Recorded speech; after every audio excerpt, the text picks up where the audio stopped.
Oh shit, here we go again. Yes, another Assassin's Creed ranking video on YouTube, how bloody original. But now it's my turn. Today I'll be diving balls deep into every mainline game in the series and rank them from worst to best, so without further ado, let's begin.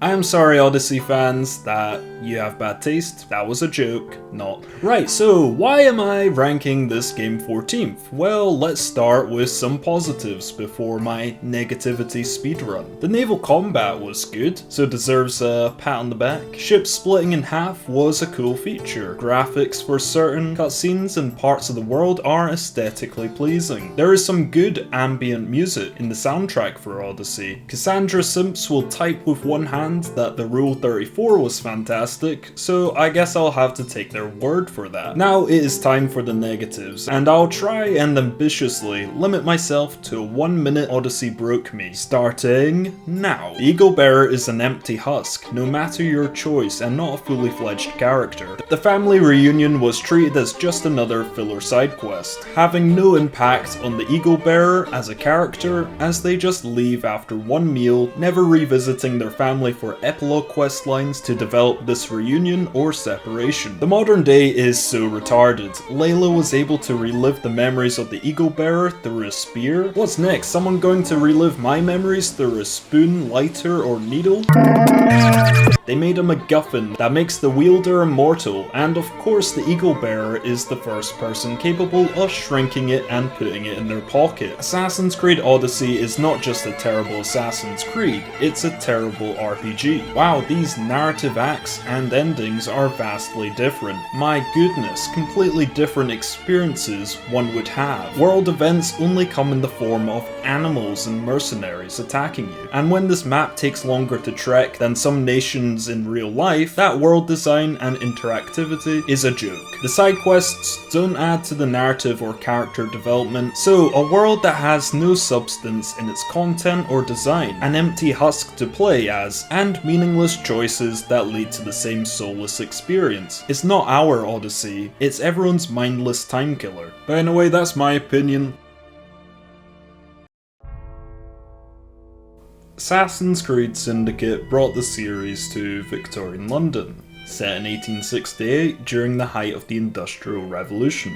The narrative follows twin assassins, Jacob and Evie Fry, as they battle to free London from Templar control. The story is straightforward, with Jacob focusing on dismantling Templar influence through direct confrontation, while Evie takes a more strategic and stealthy approach, particularly in seeking the Shroud of Eden. The sibling dynamic is one of the game's main elements, and I did not enjoy it at all. They are only assassins in name, not in the way they act. For me, the two most cringe characters in the entire series. The narrative and these characters shit all over the legacy of this series, resorting to brain-dead satire and parody to make up for the lack of depth the story offers. The combat system in theory is something I like, but in execution, killing with a spork makes for a terrible combat experience. Although there are some nice cinematic finishers, stealth is the best gameplay you'll get out of Syndicate, aided by tools like smoke bombs, hallucinogenic darts, and throwing knives, with a similar stealth system as Unity with slightly worse level design overall. The most polarizing addition this game made in terms of gadgets is the rope launcher. I get it, there are some people that like to be on the sideline and watch someone else do the work, so I can see why Destiny and all the other cucks on this planet love sitting in the corner and watching this animation play out. This does not apply to me as I am not a cuck, quite obviously. I want to actually play the escape. It's one of the series' core gameplay loops. Visually, the open world is pleasant to look at, but London was not adapted for an Assassin's Creed open world, which makes it a lackluster city to traverse. Buildings need to be placed close together so you can actually traverse the map without being a cuck. Every other city in the series before London was transformed into a location that would make for satisfying parkour. Why would they not do this? Maybe the devs were too busy on Tumblr shipping Jacob and Maxwell Roth. It's the only logical conclusion I can draw. Assassin's Creed Syndicate features a poor Monty Python version of the Assassin fantasy. It's so corrupt I can't consider this a true Assassin's Creed game. All this game has going for it is the stealth, Helix Rift to World War I, and the Kenway Mansion.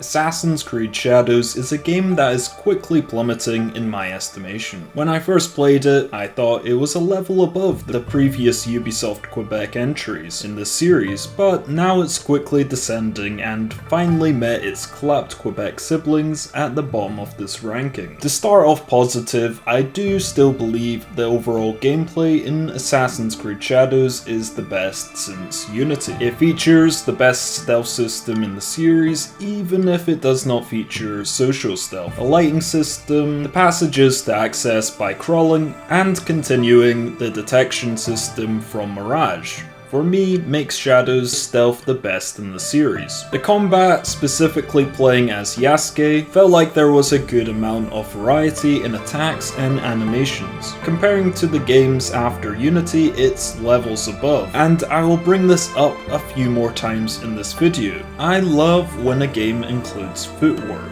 Not because I have a fetish, no matter how many times Sliders V2 tries to force one upon me. It will not happen. Ever. The reason I like feet, I mean footwork, is that it makes the fight feel believable. That movement makes sense, and the enemy can follow like a dance. Shadows still features that annoying dash animation, which just kills combat for me, making it just a mindless smash the beetle system, but Shadows is not reliant on the dash input, and evolves it so there are more believable movements in the combat gameplay. So yes, this is why I like feet, I mean footwork, in combat systems. The side quests can be repetitive in terms of how it utilizes the gameplay and level design of missions, so it's probably not a game I'm going to replay from the start ever again. The parkour is a shite. The setting is not built for parkour, and the system itself is the RPG climbing system with flips and a rope. The open world of feudal Japan is well crafted, showcasing diverse landscapes from cities to serene countryside. Yet despite the great visuals, the world can feel sparse, with limited interactive elements and long travel distances between points of interest. The horse riding has been patched since I played the game. It was just strange to not have the automatic horse riding feature and allow the player the choice to use the feature or not. The dense foliage does not allow the player to explore the world, and you have to stick to paths, which is a downside. Maybe Simon should have shopped a Manscaped to solve that problem. Now let's address the worst part of Shadows, the part that pains me the most, the terrible narrative and its structure. The Shinbaku act as filler content. The main narrative of the game resembles a runtime closer to Assassin's Creed 1, but instead of being able to complete it within 10 hours, it can take 30 to 40 hours to get past the level gating. Not to mention that the narrative is nowhere near the caliber of Assassin's Creed 1, which makes it an even more frustrating experience. The dual narrative occasionally leads to pacing issues,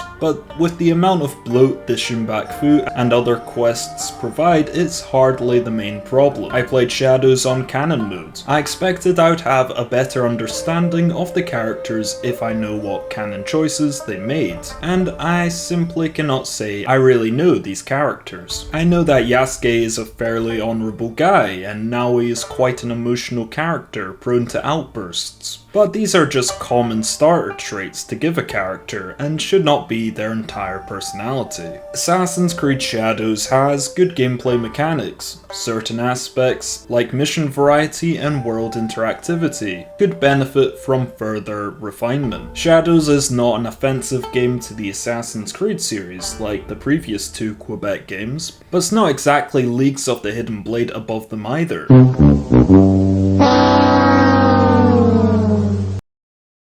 Assassin's Creed Mirage attempts to return to the franchise's roots, but does not succeed apart from the assassin iconography. Set in the 9th century during the Islamic Golden Age, Baghdad is the main open-world location. It is richly detailed and vibrant. The city is divided into districts, each with its own cultural flavour and architectural style. While smaller in scope than recent titles, the world feels dense and alive, filled with contracts, collectibles, and historical insights that make exploration rewarding without overwhelming the player. The narrative is messy, a strong emphasis on character development and internal conflict. However, this happens no matter the target you kill. The second act of this narrative is set in Baghdad. This is where the game begins to forget its roots. There was purpose for every target you take out in Assassin's Creed 1. It allowed Altair to evolve as a character due to these interactions with his target, while Basim is just a past memory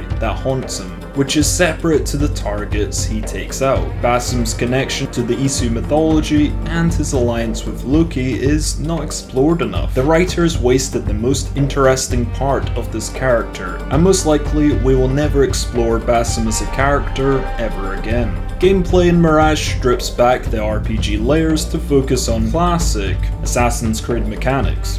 Stealth, parkour, and strategic assassinations are once again at the core of the gameplay. Stealth is the gameplay highlight of this entry. I like the class character idea, but the combat is too limited to make the most out of that concept. The parkour system is heavily reliant on Baghdad, but considering what Bordeaux had to work with, I can understand this compromise. In summary, Assassin's Creed Mirage is an attempt to replicate Assassin's Creed 1, but failed to produce a narrative, modern-day combat, parkour, and cast of similar quality. Mirage had satisfying stealth, a beautifully crafted setting, but unfortunately failed to replicate what made the first games of this series satisfying for players. Assassin's Creed Rogue is a game I've never been a major fan of. The concept of an assassin turned Templar is an interesting concept, but unfortunately poorly executed. Shay's contrived exit from the Brotherhood remains one of the most horrific openings to a narrative in this series, as if his friends Liam and Hope simply listened to him instead of just locking him outside, then the entire narrative would not have happened. There is simply no reasonable explanation for this, and the assassins using ship mortars to bombard the homestead, killing their own people in the process just to kill one guy is just retarded overkill. A morally complex narrative making the player question which faction is right in this time period would have been great, but it's simply not what we got in this installment. I did enjoy some of the connections made to Assassin's Creed 3, Black Flag, and Unity, however some characters were poorly characterized. As I went over in my worst cast ranking video, the modern day story is relatively minimal and lacks the depth seen in earlier titles. Gameplay-wise, Rogue borrows heavily from Black Flag, emphasizing naval exploration, ship combat, and a mix of stealth and action on land. Shay's ship, the Morrigan, compared to the Jackdaw, is smaller and more maneuverable, which suits the icy waters of the North Atlantic. New additions like enemy assassin ambushes and grenade tools add variety, but don't drastically change the core mechanics from Assassin's Creed 3 and Black Flag. The open world spans 3 distinct regions, the North Atlantic, River Valley, and New York. While not as vibrant as some other entries, the icy seas and rugged landscapes offer a unique aesthetic. Environmental hazards like icebergs and freezing waters enhance immersion and differentiate the setting from previous ones in the series. Overall, Assassin's Creed Rogue is a game I have grown to enjoy a bit more over the years. It does not waste your time, and it has a fairly short main story. There is plenty of side content that allows the privateer fantasy to flourish, if that's something you enjoy, and the North Atlantic map is a favourite of mine to return to. Assassin's Creed Rogue is currently taking my 10th place.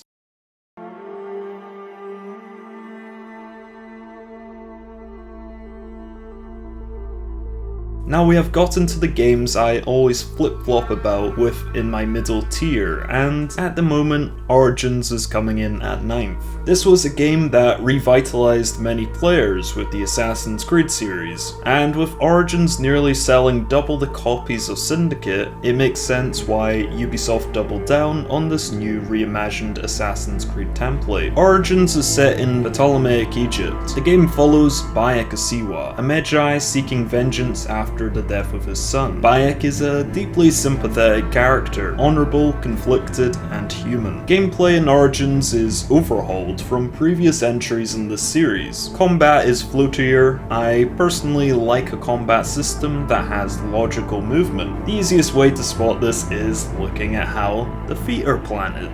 Yes, that's right, I'm talking about feet again. In Origins, the legs just disappear, taking me out of the fight, and the main reason I don't enjoy combat in more recent entries of the series. Stealth remains viable, but the open combat system takes precedence, reflecting the game's new direction. Parkour was just obliterated in this entry, even though they could have carried over the some animations from Unity, which would have at least enhanced the visuals, if not the gameplay itself. Apart from Bayek, the open world is Origin's greatest triumph. Ancient Egypt is vast, beautiful, and richly detailed. From sun-scorched deserts and lush oases, to bustling cities like Alexandria and Memphis, the world feels alive with dynamic weather and wildlife. Unfortunately, world events and side quests fail to make the world feel even more alive. So simply, the open world is great in aesthetics, even if it's not in content. The Hidden One's Origins story, aside from the Bayek revenge plotline, is lackluster for many reasons. It takes away from Altair being the first person to establish an organization that fights for freedom. Maybe if the Hidden Ones fought for peace, it would make a little more sense, but with this entry, you're taking away the impact of Altair's entire journey and reformation of the Brotherhood. Origins failed to show why freedom would be preferable in its narrative, which is inexcusable when you have the perfect template, the first game in the series, which was a decade old by the time Origins had come out, so plenty of time to analyze what a great multi-layered narrative is, which they did not learn. Overall, Assassin's Creed Origins gave us a memorable protagonist, a recreation of ancient Egypt to explore, and not much else.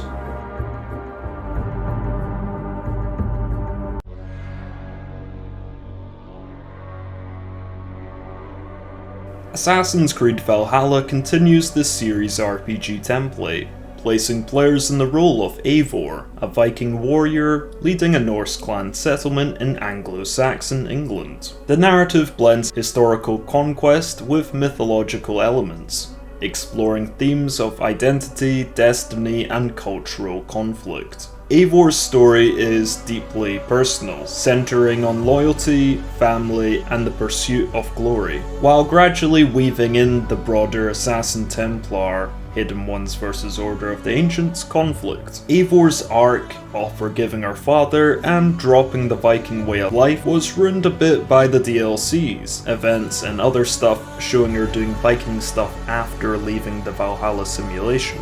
But still an arc I enjoyed, even if it was heavily bloated by the England arcs. Looking at you, Gloucestershire and Essex, the modern day was a semi-return to form. It had a fairly likeable cast, a story that had stakes for the first time since Assassin's Creed 3, and the long-awaited return of Desmond Miles, although in a different form. This was the first modern day that did not seem outright pointless and a waste of the player's time since the first 5 games in the series. However, the modern day serves as the overarching narrative of this series, and Valhalla's modern day could only be a return to form if they followed it up in the next entry, and as we know now, playing both Mirage and Shadows, they failed to follow up Basim's story in the modern day. In fact, there's been close to nothing once again, making the modern day redundant. Gameplay in Valhalla expands on the RPG mechanics, mistakes of its predecessors, raiding monasteries for resources, building up the Ravensthorpe settlement, and forming political alliances across regions are the core gameplay loops. While satisfying, the progression can sometimes feel bloated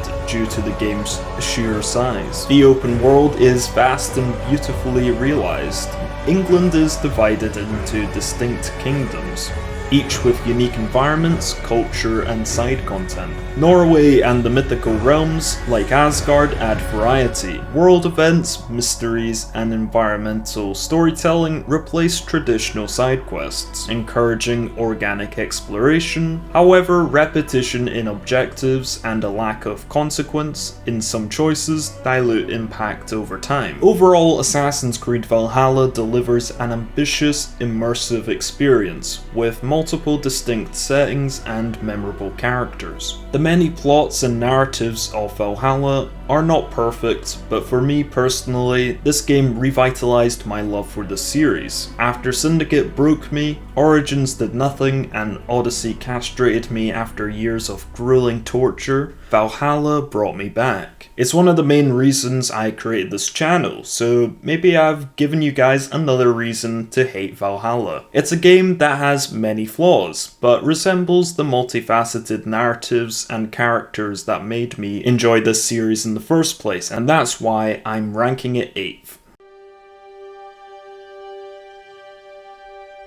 Assassin's Creed Unity is a game that has been through a lot, obliterated for its performance issues and then later heavily praised by Unity stands, hailing it as the greatest Assassin's Creed to ever grace their console. The narrative follows Arno Dorian, the protagonist driven by a personal quest for redemption after the death of his adoptive father, as Arno failed to deliver a letter that may have prevented Delasier's death, as instead he needed to bang his foster sister. Arno's priorities are on point. Arno's story is interwoven with a romance main plot involving Elise. She's a Templar, which adds a little complexity and a sense of tragic irony to the overarching Assassin-Templar conflict. Basically, Assassin's Creed answer to Romeo and Juliet. Wherefore art thou While the plot attempts a more personal, character-driven approach, it struggles with pacing and depth. The revolution often serves as a backdrop rather than a fully integrated narrative force, which feels like a missed opportunity given the rich historical context. However, Arno's internal journey does provide some standout moments, especially if you play the Dead King's DLC, which ends Arno's journey on a more positive note, instead of him crying about not getting weekly shipments of his foster sister's bathwater, like in the base game.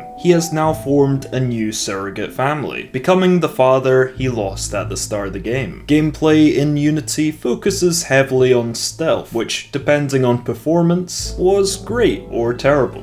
Unity introduced a revamped parkour system that allows for clunky navigation up and down buildings, after the system did sacrifice an ungodly amount of freedom for flashy animations. So it is inferior to previous entries of the series, but everything that came after somehow got even worse. Combat is the most challenging in the series, requiring timing and precision. Unity has the potential to be the gameplay GOAT of the series, but unfortunately, with performance issues that still plague this game to this day, no matter the gaslighting people in the community attempt, it has not been fully fixed by the patches. Unity has the best customization in this series. Weapons, gear, and skills allow for tailored playstyles, allowing variety in how you play the game. The open world of revolutionary Paris is Unity's most impressive achievement. The city is meticulously detailed, with stunning architecture, although too many knobs for the time period, making it not quite historically accurate. Unity's locations have dense crowds, and dynamic events that create a living, breathing environment, when the game has no performance issues. Interiors are seamlessly accessible, encouraging creative infiltration. The cooperative multiplayer missions add replayability and strategic teamwork, although sometimes limited by connectivity issues. Despite a rocky release with technical problems, Assassin's Creed Unity remains a visually stunning and ambitious entry. Its commitment to historical accuracy, apart from the knobs, and immersive city design make it a standout in the series, and leaves many of us pondering what could have been if it had a better narrative and game performance.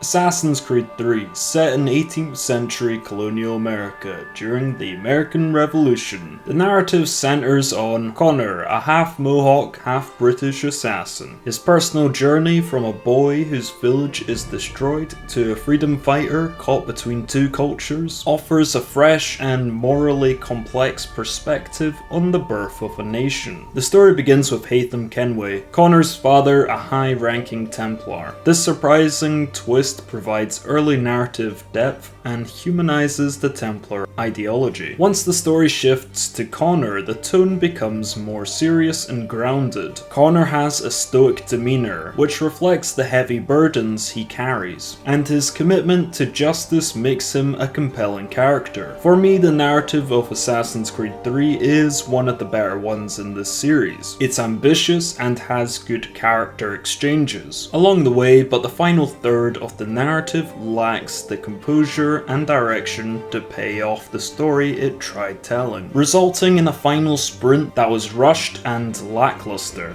After the methodical build-up in the previous two-thirds of the narrative, then we have the modern day of Assassin's Creed 3, which for me is the second best in the series. It had some memorable missions, but mainly lacked the depth previous modern days had. The team dynamic was terrible, with Sean and Rebecca taking a backseat to Desmond and William's poorly written father-son plot. It just seemed the energy was sapped out the modern day before the overarching narrative of the series could cross the finish line on its feet. Gameplay-wise, Assassin's Creed 3 introduces several major innovations. The revamped combat system allows for fluid, responsive battles with counterattacks, dual wielding, and contextual kills, along with footwork that gives me an iron rod. Assassin's Creed 3's combat is the best in the series. If Unity had no performance issues and Revelations had some more challenging enemies than just the Janissaries alone, I would go with either of those combat systems, but Assassin's Creed 3's combat is number one in this series. In the parkour department, tree running made its debut, and it was very nice. However, this entry marked a change in priorities for Assassin's Creed parkour, restricting movement and removing the player's freedom in favor of a more cinematic system overall was a downgrade, and parkour in the series will never reach the heights of the first 4 games, unless this way of thinking is burnt out of the developers. And I mean that literally. Stealth, oh boy. In Assassin's Creed 3, you can hide in bushes, and the presentation of social stealth is better than what came before, but a lot was also gutted.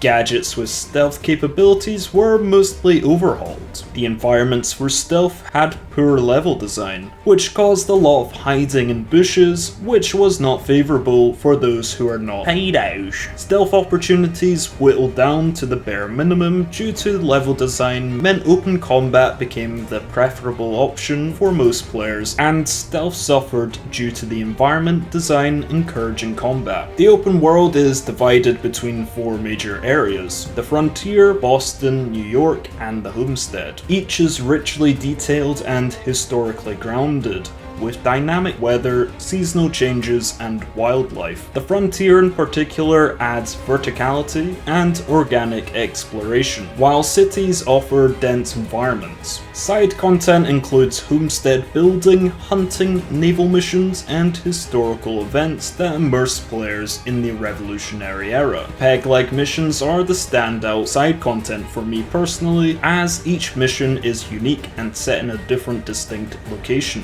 Want a deeper dive into the side content of Assassin's Creed 3, then check out my side content ranking video after this video. Assassin's Creed 3 is ambitious in scope and narrative intent. It serves as both a conclusion to the Desmond storyline and a template of what this franchise would go on to be, and most sequels usually doing a worse job. The original Assassin's Creed laid the foundation of this iconic franchise. Set during the Third Crusade in 1191 AD, the game follows Altair ibn Lahad, a master assassin tasked with eliminating 9 key targets across the Holy Land. The narrative blends historical fiction with science fiction, introducing the Animus, a device that allows modern-day protagonist Desmond Miles to relive the memories of his ancestors. This dual-layered storytelling has yet to be topped in this series. Altair's character arc from arrogant, reckless individual to humble and disciplined assassin is central to the story's impact. Altair uncovers corruption within his own brotherhood, culminating in a memorable narrative that sets up the series' central themes of free will versus control. This narrative is close to flawless, except for Altair's Riz being non-existent. I sense you expected someone else. What sorcery is this? Gameplay introduced the franchise's core mechanics. Social stealth was never truly realized in this entry or the series, but was a unique system, while later entries simplified social stealth as just blending into a crowd. Literally! While in Assassin's Creed 1, it was Altair's actions that would lead to detection or not. Parkour is slightly slower compared to the Ezio trilogy, and the animations are a bit bare, but the puppeteering system itself and the setting you get to traverse remains one of the best traversal systems the series has. Combat is a little overpowered in this entry, but has depth via the fear system. Animations and pace of combat still hold up to this day, and remains one of the best combat systems in this series. However, when it comes to targets, most require precision in the assassination, and not just brute force, meaning you have to take a more stealthy approach to complete the missions. Odyssey fans won't be happy. The game has repetition with mission structure relying on eavesdropping, pickpocketing, and interrogation, making each city feel mechanically similar despite the clear visual variety. The open world features 3 main cities, Jerusalem, Acre, and Damascus, each rendered with impressive scale and historical detail. While Assassin's Creed 1 lacked dynamic side content beyond collectibles and the odd randomly scattered night, the open world established a strong sense of place and atmosphere. Assassin's Creed was not without flaws, but its ambition, originality, and thematic depth set a standard that no game has creatively met the vision of in the series. It established the DNA of the series, and introduced a universe ripe for expansion. But if there was never a sequel, it would still hold its own as a masterpiece, in my opinion.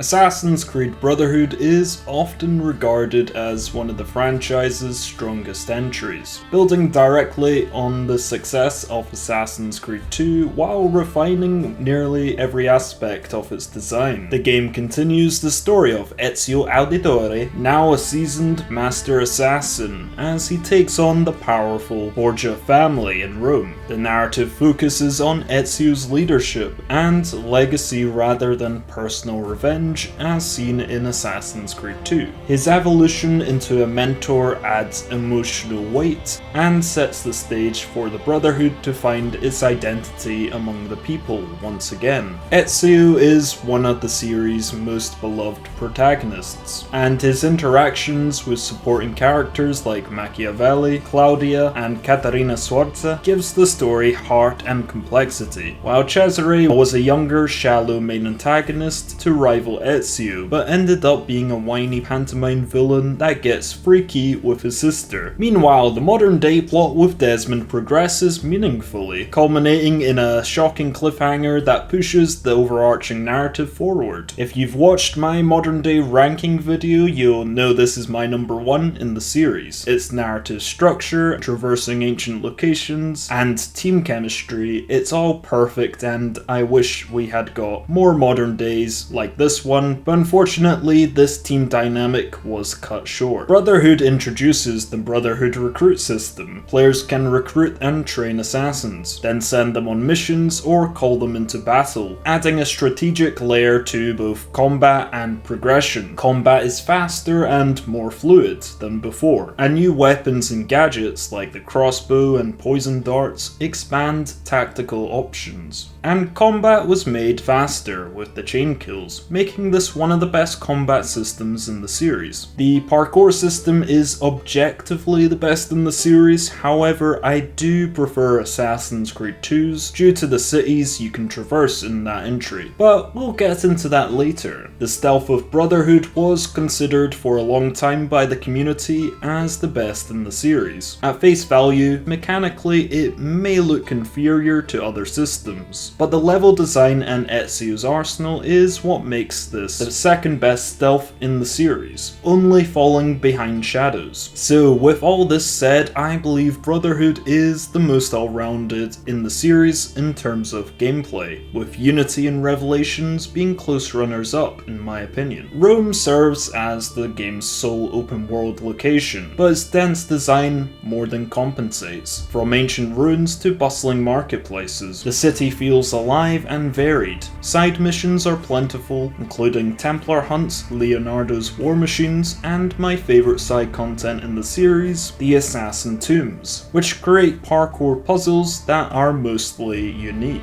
and well designed. The Da Vinci Disappearance is the only DLC I care to talk about in this video. It's just levels above every other DLC in the series. It acts as more quality content, combining the level design of the Assassin Tombs and the War Machine infiltrations, while also containing the Grand Temple location at the end. Yep, so this DLC actually meant something to the narrative of the series, which not many DLCs in this series can boast about, as they usually focus on more personal storylines rather than feeding into the overarching narrative of the series. Brotherhood begins to fall apart a bit when it comes to the narrative. The contrived opening of the Borgias sacking Montergione was visually cool but simply not earned. I refuse to believe Mario Auditore, a veteran at this point, is this incompetent when it comes to military strategy, that his spy network would be non-existent, that there would not be multiple patrols that would spot the siege towers from miles away, and on top of all that, he takes the piece of Eden beyond the city walls. Uh-oh, retard alert!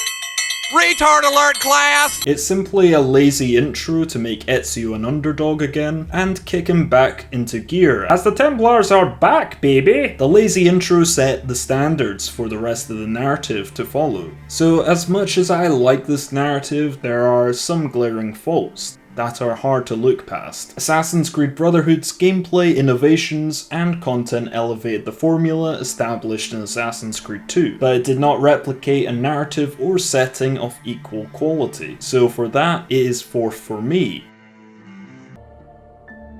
Assassin's Creed 2. I guess the best place to start is the setting, as everything I love about this game stems from Renaissance Italy. The cities are unique in design and characteristics, but all immerse me into this world. The cities are aesthetically pleasing, but what immerses me more is that damn sound design. Jesper Kid knocks out the park with this soundtrack as it blends seamlessly with the setting, just gently enhancing the ambience and comfort of this world. Freedom and expression are the main themes and tone of Assassin's Creed 2. The Italian Renaissance is the perfect setting for these themes to be explored and potentially the main reason I enjoy this game. Assassin's Creed 1 was about dogmatic orders, Altair was controlled, the activities, his weapon choices, the way he traverses, his stealth capabilities, all the bare minimum to get the job done. While Assassin's Creed 2 there is freedom and expression through everything Ezio and the player does. A variety of weapons, allowing him to carve and splatter till he's satisfied with his work. No longer confined to just one hidden blade like Altair, you can dual wield hidden blades or use a poison blade, throwing knives, hidden gun, and smoke bombs. Whatever Ezio decides to do with his muses, he has an arsenal to satisfy his needs. Parkour is fast-paced. This is not an assassin who learns the basics of traversal so he can enter and leave missions at will. This is the movement of a man who has been traversing across rooftops since adolescence. No time frame, no target to kill, just a free, unburdened mind, and Ezio traverses across every location as the free spirit he was as a teen. Traversal is one of the only methods of expression Ezio continues into adulthood.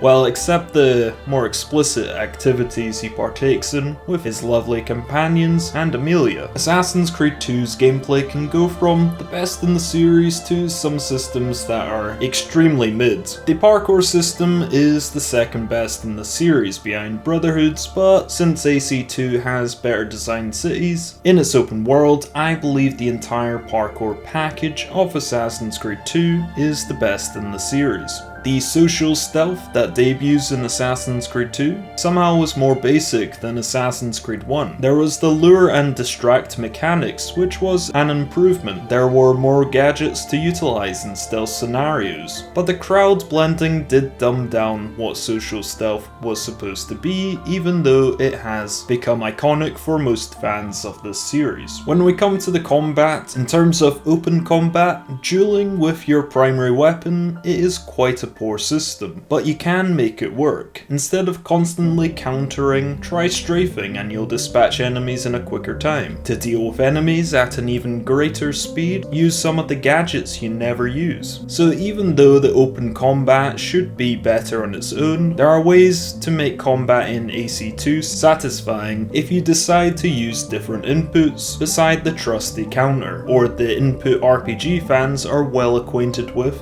Smash the button till the bait is dead.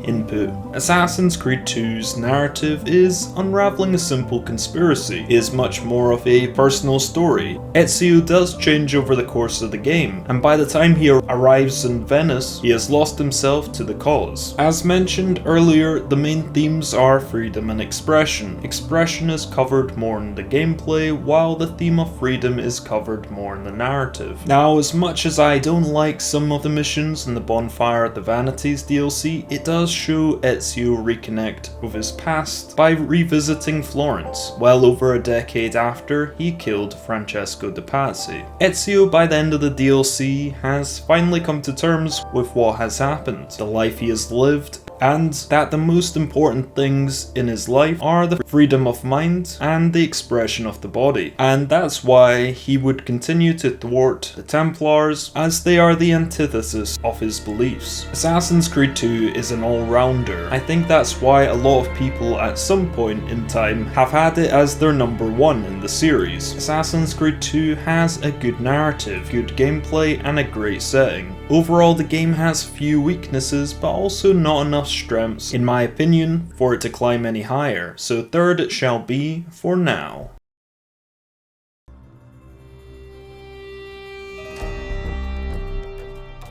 Assassin's Creed 4 Black Flag. So many things it does well, but just a few things that unfortunately stop it from getting the number one spot, so let's get into it. Edward Kenway is my favourite protagonist in the entire series. He is a believable character that has depth and intelligence, which so many people gloss over. He has the charisma to carry a scene, and everyone involved in crafting this performance deserve all the plaudits for that. His motivation in the beginning is to become, in his words, a man of quality by becoming wealthy. In his time in the West Indies, he discovers what a true man of quality is. A selfish, insecure pirate becomes a selfless man who dedicates the remainder of his life to a cause he finally believes in, and for a friend's final wish. The narrative finally completing the other side of the themes AC1 explored. A narrative about freedom gone too far. That extreme of freedom being chaos is just just as dangerous as the extreme of peace being control. The narrative and the cast are exceptional, the best in the series. It's tough not to place it number 1 based on those feats alone, but there are some shortcomings to this masterpiece. The modern day does actually do a good job of matching the main narrative, an outsider that unknowingly enters into the ancient Assassin Templar conflict, who must choose if they want to join this fight and what side they will choose. It's a basic set of events emulating Edward's journey, even with both playable characters being imprisoned around the same point in the story. However, the modern day is extremely limited compared to the 5 mainline entries that had come out before, but not completely pointless when comparing it to most that followed. Gameplay of Black Flag is a bit of a mixed bag. The combat you would expect to be the best part, especially using the same system as Assassin's Creed 3, but Black Flag's combat is just too easy. No enemies pose a challenge. Weapon variety from AC3 is reduced to dual wielding swords in Black Flag. The parkour is satisfying enough, especially in a built up area like Havana, but unfortunately no wilderness area was able to replicate the frontier of AC3. Stealth can actually be satisfying with the gadgets you have in this installment. The system is still flawed, don't get me wrong, but doing some clean hands infiltrations can be enjoyable. The open world of Black Flag might not be the most compatible to the Assassin's Creed series, but at least the world is not empty and actually has well designed locations. For example, the underwater content has excellent level design, having areas that are designed to feature satisfying unique gameplay in a linear environment, while in later installments you can go underwater anywhere and have fuck all to do. Same goes for the locations in the open world, which ideally should be designed with purpose. Every area with intention with its design creates a quality world to experience and does not waste your time. A shame they forgot about that in later installments. Oh no, another group of thugs are attacking me, how riveting! Assassin's Creed 4 Black Flag is a masterpiece with shortcomings. It's tough to say what is objectively the best game in the series, but I think Black Flag is certainly one of the main candidates. Its non-naval gameplay not being exceptional in any department, and its open world not quite filling the criteria of an Assassin's Creed setting is all that holds back this game from being my number 1.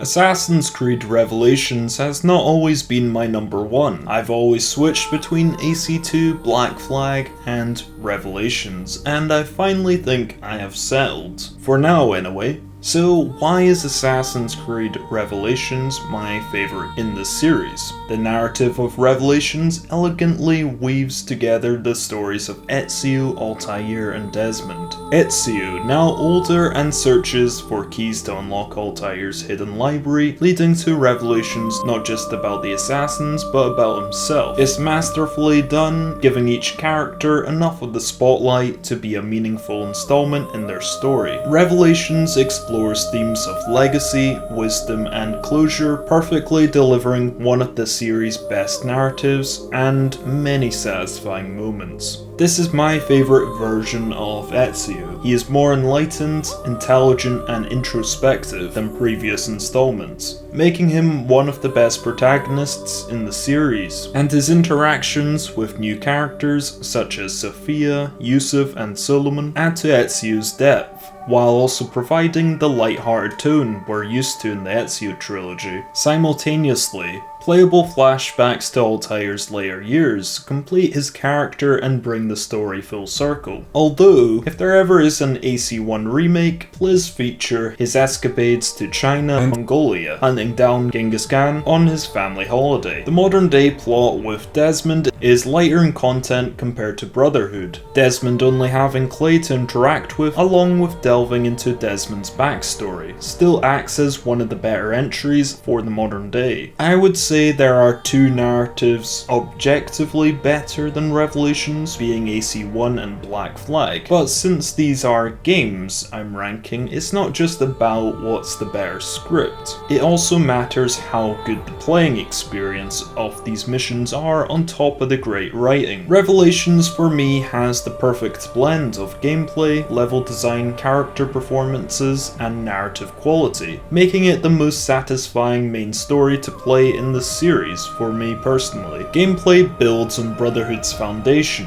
introducing the hook blade for faster traversal and new combat capabilities. The hook blade can stunt basic parkour movements with a slow hook blade animation, but overall the parkour system is one of the best in the series. The stealth is mainly the same as Brotherhood's, same gadgets, social stealth and detection system, but the level design is slightly worse. Combat in Revelations is a bit on the easy side, but the combat is fast paced, features multiple weapon combinations, and the enemy types are the best in the series, so definitely gets third spot for combat just behind AC3 and Unity. Overall, Revelations has well balanced quality gameplay, one of the few in the series to manage that. The side content of Revelations is probably one of the worst overall packages the series has to offer. The tower defense minigame is a bit of fun. Please stop hating. Also stop being incompetent at keeping your notoriety level down, then you'll never have to play tower defense. In Assassin's Creed anyway. Constantinople is a visually striking and culturally rich location, but is not as expansive as other cities in the series, and not my favourite setting that Assassin's Creed has to offer. It does however do the job in providing satisfying parkour and allows the assassin fantasy to flourish, which all games in the series should strive for. Assassin's Creed Revelations has had a hard road to earn my top spot. It has flaws in the setting and side content departments, but excels at what matters most to me: narrative, characters, well-balanced gameplay, level design, and most importantly,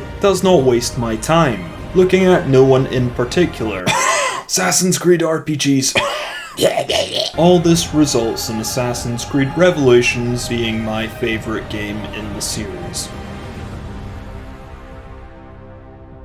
Ranking this series has always been a tall order, so much criteria to sift through, and what matters most to me at the time of conducting the ranking. That's my ranking and the community ranking from the Assassin's Creed League I hosted earlier this year on screen now. Let me know which one you prefer and what your rankings of the series are in the comments down below. Thanks for watching, like and subscribe to support the channel, and I'll catch you all next time.